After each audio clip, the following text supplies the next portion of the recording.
Longtime series veteran Leon S. Kennedy has finally made his official return for Resident Evil Requiem. There's lots of things to go over that was revealed for RE9 at the Game Awards, such as villain reveal, more insight into Elpis, and even Sherry Birkin making a comeback. Let's dive in. The trailer starts off with music playing and Grace approaching the mysterious man in the chair. It's a more fleshed out scene compared to what's been teased until now. Grace says, "Hello?" The man states, "It hasn't been easy, but after much effort, here we finally are." Grace builds up the courage to ask who the man is. We then see it cut to the man with the mask on get up and say his iconic speech we've heard for months now about Grace being the special one, chosen one. The room seems to be post-Renwood, and looking back at the previous trailer could hint that the mysterious man is pursuing Grace. And we may have a portion where we play by running away from him but are then captured and brought to Rhodes Hill. We're then shown a shot of police sirens blaring with 3 cars labeled with the WPD logo on them. Renwood PD?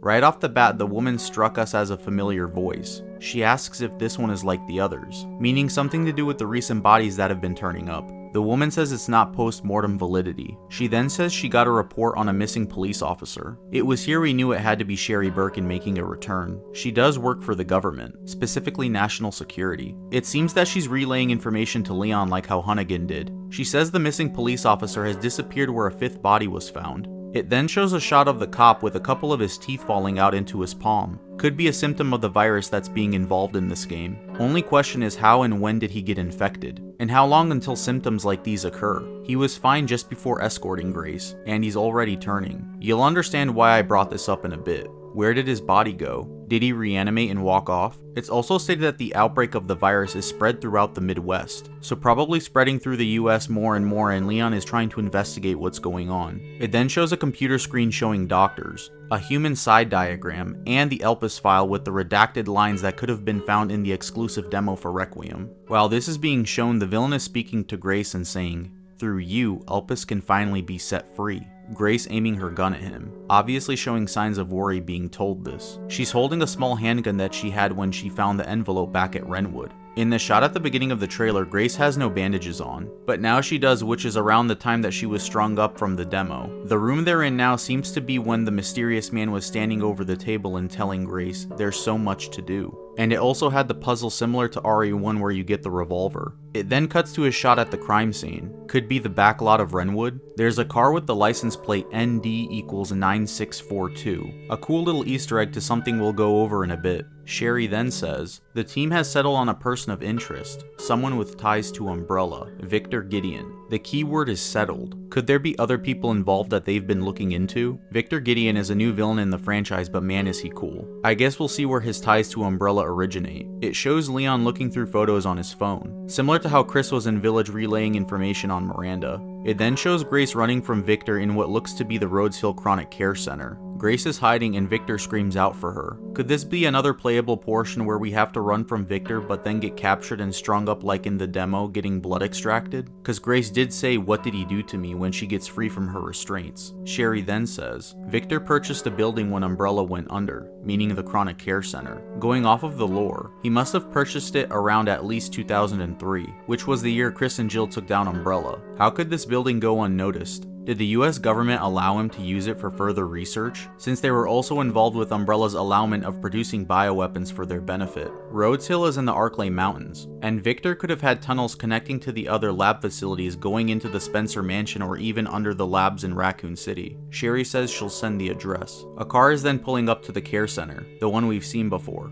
The license plate numbers must be a reference to the games that Leon has appeared in, RE2, 4, 6, and 9. The mysterious woman that we've seen in other trailers seems to be greeting Leon, and says Dr. Gideon has been expecting you, but we've noticed the silver ring that she's wearing, almost similar to the ring Victor had on his hand in the previous trailer. Could it be of any significance? A loyalty bond type of thing? Or something more? Intense music starts to play and we see someone stepping out of the vehicle from before. It's of course Leon S. Kennedy making his official return back after so many years since RE6, not counting the movies. He looks super rugged and hardened for someone of his caliber, not surprised. He's obviously been through so much and even seems tired since he's been doing this since his early 20s, giving off a vibe of Chris in Village. Leon's also donning a sick new fur coat that looks like a love child to his RE4 one. Can't get over how good he looks being in his 50s after all. RE characters just don't seem to crack with their looks. Sherry then asks for Leon. He replies yeah. He's shown racing down the street. Probably got an info tip on something and seems to be in Renwood since he's arriving at the crime scene. Images are then shown of some dead infected, and one's eye looks almost similar to Wesker's, bright and nearly snake-like, yet more white or yellowish compared to an orange-red tone he had. The infected are shown with the black liquid coming from the eyes, maybe blood? Also the saliva-like substance emitting from the mouth like the hooded man. We're then shown Leon sitting on a desk and the calendar shows we're in 2026, in the month of October, of course marking nearly 30 years since the Raccoon City outbreak in 1998. Leon is holding a yellowing photo from back in the day of Dr. Gideon and his staff. He's shown to be a towering figure in height compared to the others. He doesn't seem to be showing any of his scars he currently has. He's super pale with piercing white eyes. Dude looks like a natural BOW himself. He's almost non-human looking and uncanny. Love how unique he looks. And his demeanor is menacing. No one else really stands out in the photo other than the man with the glasses, giving off George Hamilton vibes with his looks. Could this be the hooded man? Probably not. The hooded guy can't be Gideon either. He's nowhere near his stature. It then shows Grace being pulled by the large stalker enemy that we've seen from the demo, but it's extended to show that Leon actually saves her and shoots the monster. Leon's using the same revolver we see Grace holding in previous trailers. He may end up giving it to her at some point. He says, "FBI, what are you doing here?" Leon must have came up from the main entrance right when Grace opened the gate, allowing Leon to come in and save her. We then see a rusted and worn out "Welcome to Raccoon City" sign that's been weathered, and has lush trees and grass growing all around since it hasn't been maintained in decades. Leon's shown looking at a computer screen with coding and hands showing decayed rot due to infection. There's also a picture of someone who looks pristine next to an infected body or corpse. Who could this be? Leon also doesn't seem to have his jacket. Does he lose it like in RE4? Similar to how Grace loses hers as well? He could be looking at something we'll go over in a sec that's a crazy reveal about Leon. On top of the scene is Gideon saying, "Would you like to see what's under the hood?" This could be directed towards Grace. An image of Grace comes up on the computer. Is Leon finding information about Grace and explaining why she's there or why she's so special? Leon is then shown stepping on the gas and we see coordinates or tracking of where Leon is going. And we see what looks to be Sherry keeping track of where Leon is headed. Leon's then rushing through a town. Maybe Renwood? He's seen avoiding cars, and then we see him holding the revolver that Grace later carries. It seems to be holding specialized bullets, almost similar to the Alberto 1 from RE7. Could this weapon be a modded replica of the Silver Serpent? There's bodies of infected littered everywhere, and Leon pulling out a hatchet from a zombie's head, resulting in the insane gore shot of the head exploding. Sherry saying, "Don't do anything stupid." Leon says, "Me? Never," while shaking the blood off the axe. We've always loved the hatchet from RE7, which was short-lived, but now we seem to be donning this as a secondary weapon throughout the game, which is awesome.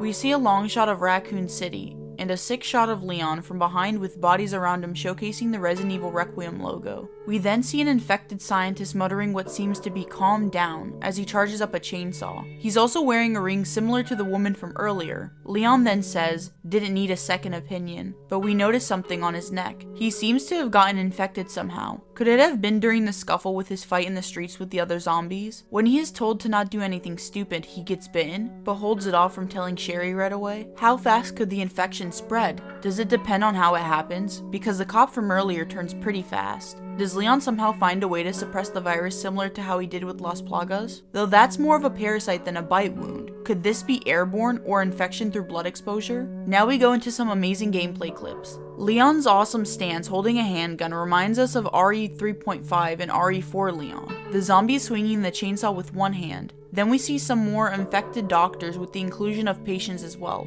Leon's health bar is different from Grace's and looks closer to the style of RE4. His hatchet has a durability bar as well. We may have to fix it up when it gets low like we would our knife. He's using a different handgun, so he may have given the revolver to Grace, but not certain yet. There's also other bars next to his health which could be stamina related, or could be used for certain critical attacks. He shoots a zombie and he falls and breaks a box that could have ammo or other items in it, which shows the cool mechanics to be featured in RE9. Another enemy is dressed similar to the woman from earlier, so these people are staff from Gideon's team that have turned. Leon roundhouse kicks a zombie insanely far, showing he still got it all these years later. The zombie patients specifically seem to have insane disfigurement, such as half a head missing, and even have an eyeball protruding out of its socket, which is gnarly as hell. These zombies are terrifyingly gruesome on top of having the ability to speak, similar to how Brad did in RE3 Remake. Now these zombies can straight up use chainsaws. A lot of homage to RE4 with Leon's design in his jacket and blending it with RE6 Leon design, which looks phenomenal. Leon is shown undershooting a zombie with his head exploding. So yes, we said there's probably a new gore system, and of course there was. He is even grabbing the chainsaw and cutting a zombie, probably in half. That's all that was shown. A lot and the most we've seen so far. Can't wait for the showcase next year, diving deeper. This game is going to be absolutely crazy in so many different ways. There's also been a statement that the game is going to be split between Grace and Leon, duo protagonists, but with almost a chapter-like scenario of the Revelations games. Kind of like a TV show aesthetic stylization. The director did make Revelations along with RE7. There's also more shown of what was hidden with the deluxe edition, showing skins for Leon and Grace. Leon seemed to be honoring RE4 and Infinite Darkness Leon. Grace has a Lady D and Noir skin for her, along with both having an Apocalypse skin. They also showed the DSO charm and other filters. This game is set to be crazy, and we can't believe our hype keeps going higher the closer we get to release. Resident Evil Requiem is gonna break records, we can feel it.